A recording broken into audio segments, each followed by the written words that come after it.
Desde muy niño, cuando vivía allá en el barrio de Oscuñán, cuando mi padre llegaba del ferrocarril del Estado y se ponían con los otros viejos bajo un frondoso árbol a escuchar radio, ahí escuché por primera vez el nombre de David Arellano y me quedó muy grabado el nombre de David, porque no era muy popular en nuestro país.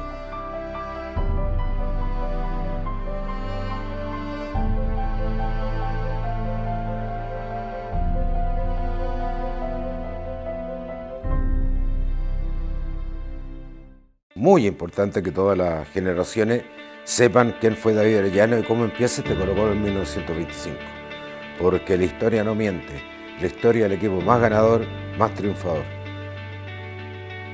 Bueno, el principal desafío era poder hacer un proyecto que estuviera a la altura de un centenario, estos 100 años que tanto estábamos esperando como hinchas, poder ser parte de él y dejar un legado a las nuevas generaciones. Siempre dijimos, bueno, en el centenario Colo-Colo, siempre nosotros hemos recibido regalos de Colo-Colo. ¿Qué nosotros podemos entregarle a Colo-Colo? ¿Qué podemos nosotros entregarle a la gente de Colo-Colo que represente nuestro sentir? Así nace la idea de hacer un corto animado de 100 segundos, cómo poder contar la historia fundacional del club en tan poco tiempo. Para mí también es una cosa como súper bonita que en este cortometraje hecho por los 100 años de Colo-Colo sea un cortometraje basado en la fundación y por supuesto en el personaje más importante de la historia de Colo-Colo, David Arellano. Algo fundamental era la narración de esta historia. ¿Quién la podía contar? Obviamente la historia de Colo-Colo y sus orígenes tenía que ser narrada por la historia viva de Colo-Colo, que es Carlos Caselli. Él estuvo dispuesto totalmente a poder participar y colaborar en todo, incorporando incluso de su propio puño y letra al guión. Luego vinieron la definición de colores, insignia y uniforme, inmortalizados en un acta de fundación días más tarde. Relatado por el ídolo más grande y que afortunadamente todavía lo tenemos vivo. De derecha, Rigante, Caselli. Que el ídolo más grande de tu historia esté vivo para los 100 años no es algo que lo tienen todos los clubes. En un viejo bar se reúnen para ahogar sus penas y que está en el sueño de un nuevo club. Que cuando decía que había que dejar la vida en la cancha, lo decía muy en serio. Llegar a la conclusión que Caselli es quizás el ídolo popular más importante que ha tenido Colo-Colo en su historia. Porque no solo fue futbolístico, fue social, fue político, fue simbólico.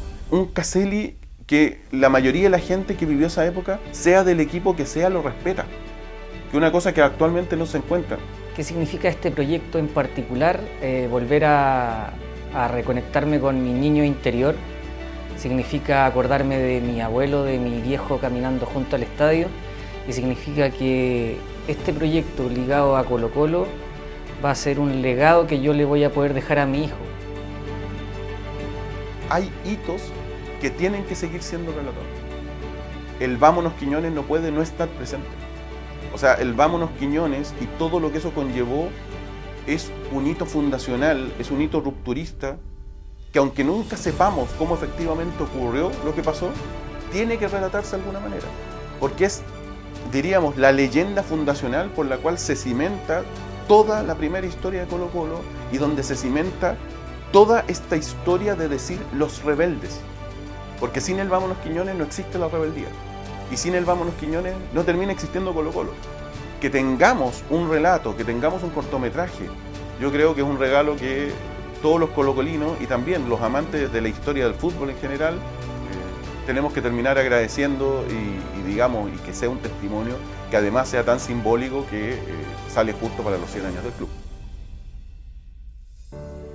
Para poder llevar a cabo este proyecto se armó un equipo de trabajo muy importante con realizadores audiovisuales, ilustradores, historiadores que estuvieron detrás de toda su etapa. Principalmente encontramos lograr una identidad en que dialogara la identidad gráfica del Colo-Colo de 1925 con un lenguaje moderno del 2025. Darle vida a este cortometraje que no tenía filmación, no tenía fotografía. Teníamos que partir de cero, digamos, ilustrando. Había que, de cierta forma, desarrollar todo un imaginario, un estilo de ilustración que nos remitiera a algo antiguo, pero también contemporáneo, hacer un mix entre esas dos cosas. Y que el estilo de los personajes recordara un poco gente de época, trajes de época, los uniformes como eran, todo eso, y que se viese un estilo como amistoso y como de fábula, pero a la vez que tuviera modernidad, no sé, pues las poses, los colores brillantes, dinamismo, sin pasarnos muy para que simplemente se viera como un proyecto de ahora.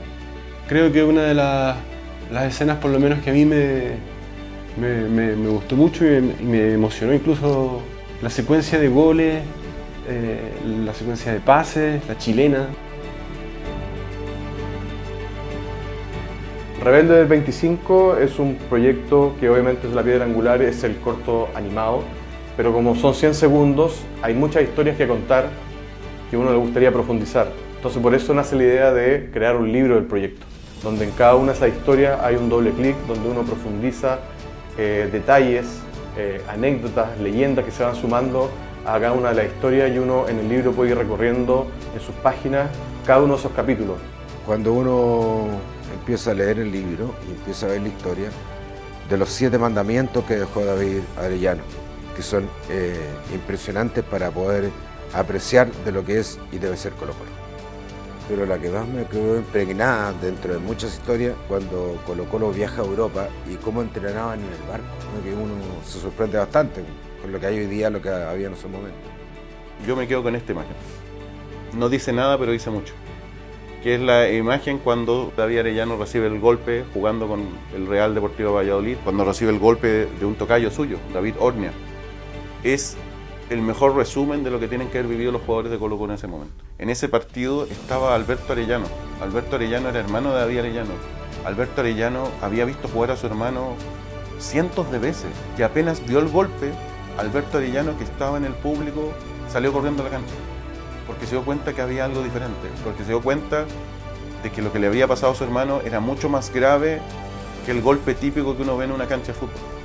Entonces, esta escena me encantó, porque es, diríamos, el resumen de la tristeza más grande de la historia de Colo-Colo, diríamos, y hecha además con respeto. Verlo en pantalla fue súper emocionante, fue súper gratificante, y después escuchar la voz de Carlos de fondo, para mí es un orgullo, porque aparte de ser mi papá, el mayor ídolo que puede tener hoy día el club en estos 100 años. Una pasión centenaria llena de rebeldía, un lazo permanente de indestructible unión.